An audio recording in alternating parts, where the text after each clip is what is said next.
This is the 1000 round review of the Sig P365X Macro.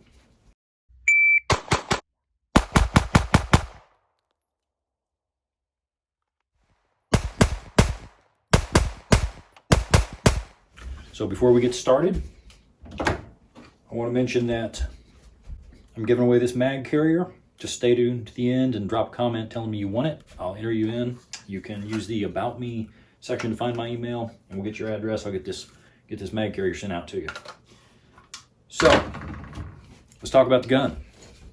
Size-wise, in my mind, it's a little bit of a mashup between the XL. I'm just going to refer to the P365XL as the XL throughout, and the P320. A little bigger than the XL, actually substantially bigger. I will stick these grips up here for you. So you can see that the big difference in the grip here, big chunk, makes it somewhat less concealable, but it also makes it a little bit more controllable, fits larger hands easier. Overall, I think it's a perfect grip. It's a touch larger than the G19. I don't have to shift my grip around to hit the mag release. My finger here does get in the way, so I guess I have to shift it a tiny bit. But when I hit that, I don't have to move my hand out of the way to reinsert. I can keep that grip, and I can't do that with the G19. I have to kind of get my pinky out of the way so I don't smash it, and I don't have to do that with this gun.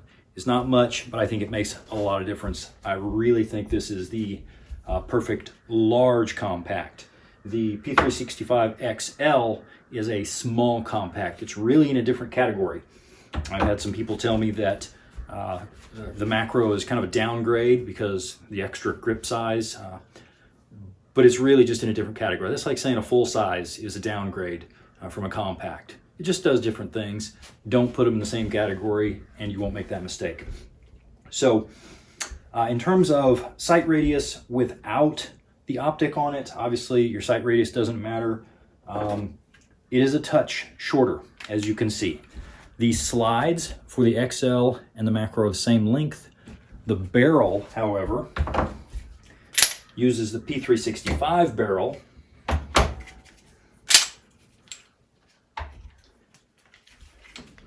And the ports are not in the barrel at all. They are simply in the slide. And so you can see that the barrel on the XL is a little bit longer. Slides are the same length.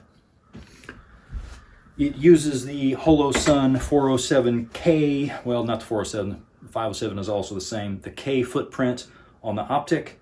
I went with the Holosun EPS, bolts right up. I really like the EPS. I would have gone with a carry, but the EPS was on sale and nothing else was. So I said the mag release is pretty easy to hit. It is, I like that. It is also reversible. The slide lock, which these magazines are so, oh, there we go. It's loosened up a little bit. Up till now, I've had a very hard time releasing that slide with a magazine in it. Normally, I have to take that down. And it's got a little bit, it's not exactly a beaver tail, but I don't have any problem with slide bite because that comes back far enough to protect my hand. Not a huge detail, but I love it.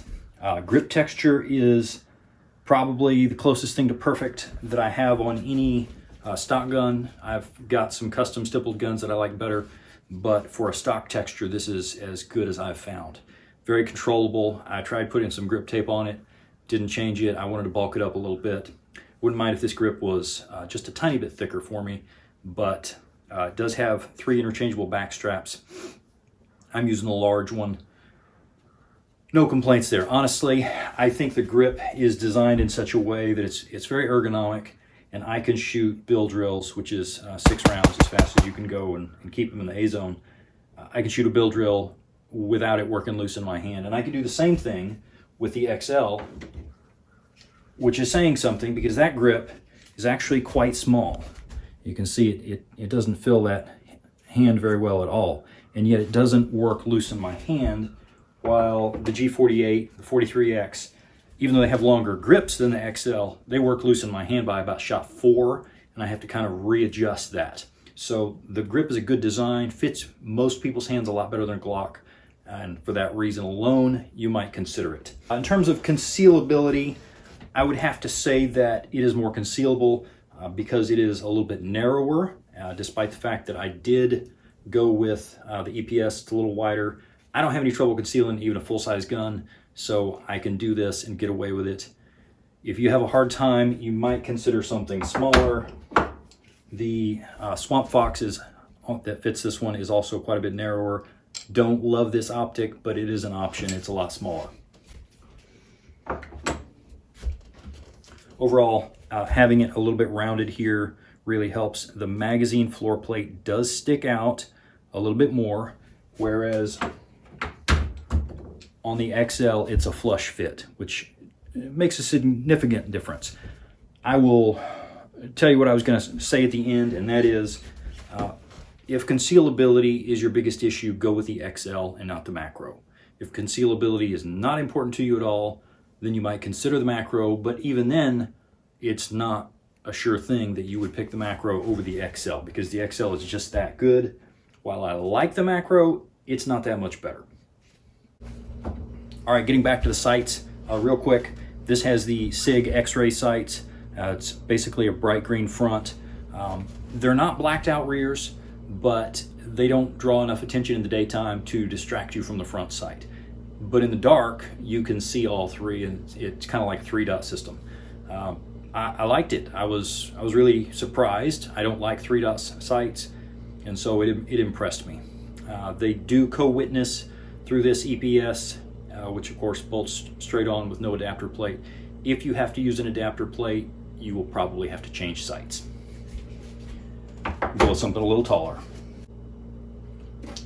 Okay, moving into reliability. I have shot more than 1,000 rounds with this Macro. It has been flawless. 0 failures due to the gun.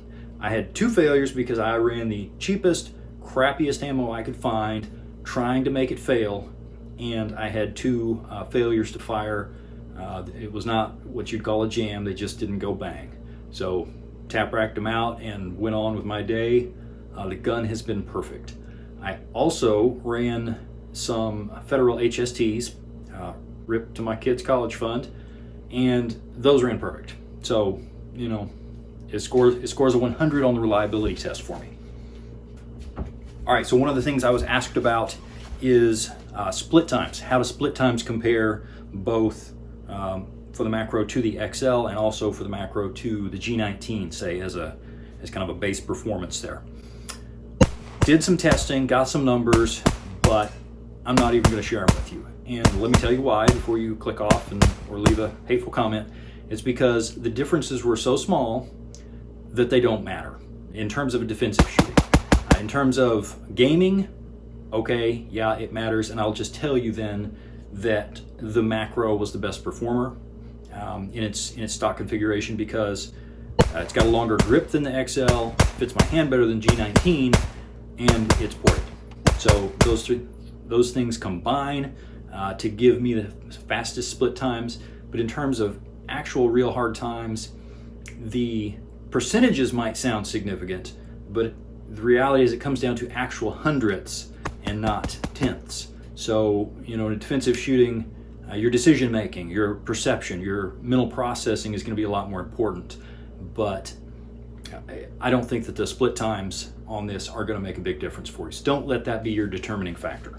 If you're going to go out and shoot a gun game, then yes, this is faster. But even there, I want to point out that your personal calculus matters more than mine, because you might shoot a G19 better than I do. So, you know, don't worry about split times is what I'm saying. Okay, so I think we've talked about everything good about this gun, and there's a lot of it. Well, not everything. I should mention the trigger. The trigger is basically your typical Sig trigger, which means it's good. It's not amazing. It's not a finely tuned 2011 trigger or anything like that, but it's also better than your standard Glock. So, you know, middle of the road. Accuracy wise, the gun is very capable. It's more accurate than me. I'll bet it's more accurate than you.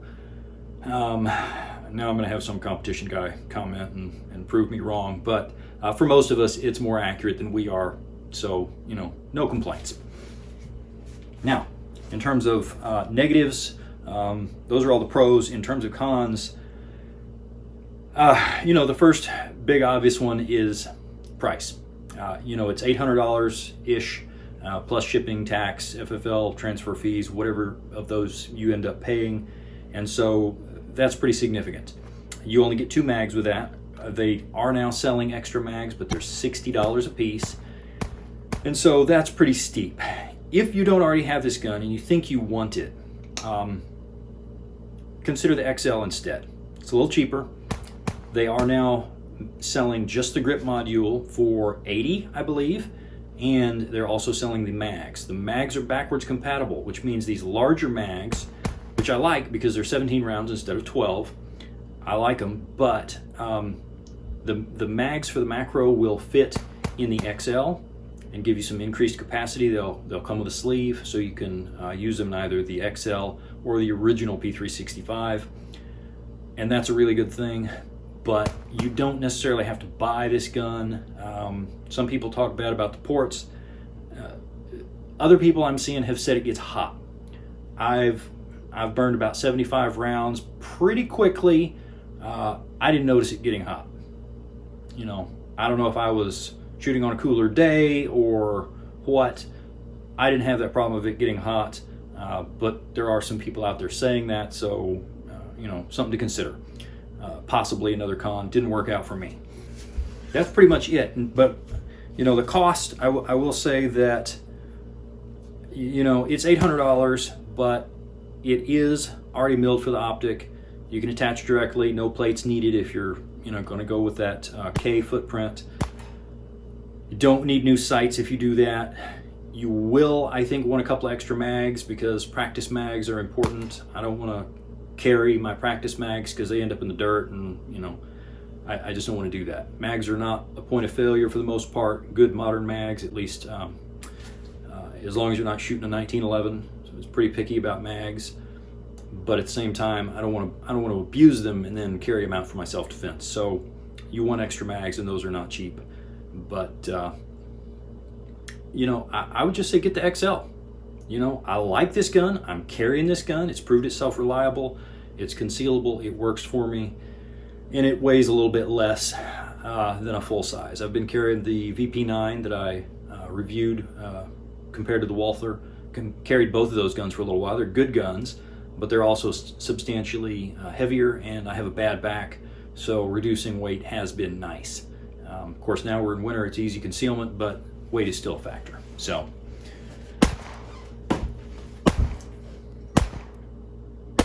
guys, that's it. So I'm gonna give away mag carrier. If you want it, drop a comment. Just say so. I will again scroll through at random and pick somebody. I'll use a random number generator, countdown, and we'll get in touch, and I'll send this out to you. Also, if you disagree with anything I've said about this, please let me know. I'm open to your experiences because I know that 1,000 rounds is still only 1,000 rounds, and there's a lot of extra experience there to be had. I feel like Sig has probably worked out most of the problems. At this point, they're really building on the P365 and the XL platform that they built. I love the modularity. It's using the same firing group. So, and I'm about 99% sure that they're actually going to come out with a longer barreled version and kind of turn this into a full size, because I think it's going to be that popular. They'll probably give you options of no ports, longer barrel, etc. And I'm looking forward to that. So, guys, drop a comment, subscribe. It really does help. And thanks for watching.